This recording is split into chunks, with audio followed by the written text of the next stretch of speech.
පුරාණයන්හි නොස්ට්‍රඩාමස් ලෙස හඳුන්වනු ලබන අභාව ප්‍රාප්ත බල්ගේරියානු මානසික වෛද්‍යවරියක වන බාබා වන්බා ඩිජිටල් ලෝකයේ සහ ප්‍රවෘත්ති මාධ්‍ය තුළ පුළුල් සාකච්ඡාවක් ඇති කළ ඇගේ අනාවැකි සඳහා ප්‍රසිද්ධයි.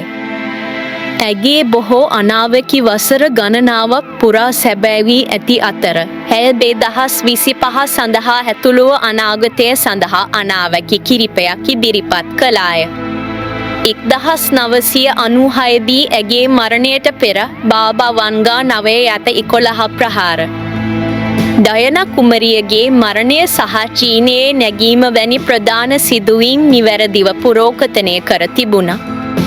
අභාව ප්‍රාප්ත බාබා වන්ගාගේ 2025 අනාවැකිවලට බිබෙන සුළු භූමිකම්පා ඇතුළත් වූ අතර මෙම සතියේ මියන්මාර භූමිකම්පාවෙන් මියගිය සංඛ්‍යාව 1700 ඉක්මවයි. 2025 සඳහා ඇයගේ නිශ්චිත භූමිකම්පා අනාවැකිය තහවුරු කිරීමට නිල වාර්තාවක් නොමැති වුවද මෙම සිදුවීම 2025 දී ආරම්භ වන මානව වර්ගයාගේ පරිහානියට අමතරව යුරෝපයේ යුද්ධයක් සහ ගෝලීය ආර්ථික ව්‍යසනයක් ඇතුළුව වසර සඳහා ඇයගේ අනෙකුත් අනාවැකි පිළිබඳ සාකච්ඡාව නැවත ඇති කර තිබෙනවා. නිව්යෝර්ක් පෝස්ට් පුවත්පතට අනුව 2025 දී ආරම්භ වන මානව වර්ගයාගේ පරිහානිය සහ ලෝක ව්‍යාප්ත ආර්ථික ව්‍යසනයක් වන්ගාගේ අනෙකුත් අනාවැකි අතරට ඇතුළත් වේ. විවිධ වාර්තාවලට අනුව මානව වර්ගයාගේ පරිහානිය 2025 දී ආරම්භ වන බවත් ලෝකයේ නිල වශයෙන් 5079 දී අවසන් වන බවත් ඇය ප්‍රකාශ කළා. ඉතින් අපි බලමු ඉදිරි වසර කිහිපය තුළ ඇය ප්‍රකාශ කළ පරිදි සිදුවීමට තිබෙන අනාවැකි මොනවද කියලා. 2025 යුරෝපයේ ඇතිවන ප්‍රධාන ගැටුමක් හේතුවෙන් යුරෝපා මහාද්වීපයේ ජනගහනයට දැඩි ලෙස බලපෑම්. 2028 විභව බලශක්ති සම්පතක් ලෙස මිනිසුන් සිකුරු ග්‍රහයා ගවේෂණය කිරීමට පටන් ගැනීම.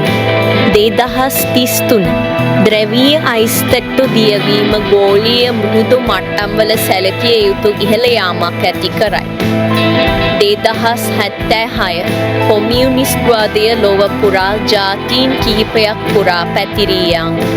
2130 මානව වර්ගයා පිටසක්වල ජීවීන් සමග සම්බන්ධතා ඇති කර ගැනීම. 2170 විශාල නියගයක් හේතුවෙන් ග්‍රහලෝකයේ විශාල ප්‍රදේශවලට දැඩි ලෙස බලපෑම් ඇති කිරීම. 3005 පෘථුවිය අගහරු සමව යුද්ධයක නිරතවීම. 3797 පෘථුවිය වාසයට නුසුදුසු වන විට මිනිසුන්ට පෘථුවිය හැර යාම. 5079 දී ලෝකය අවසානයකට පැමිණීම.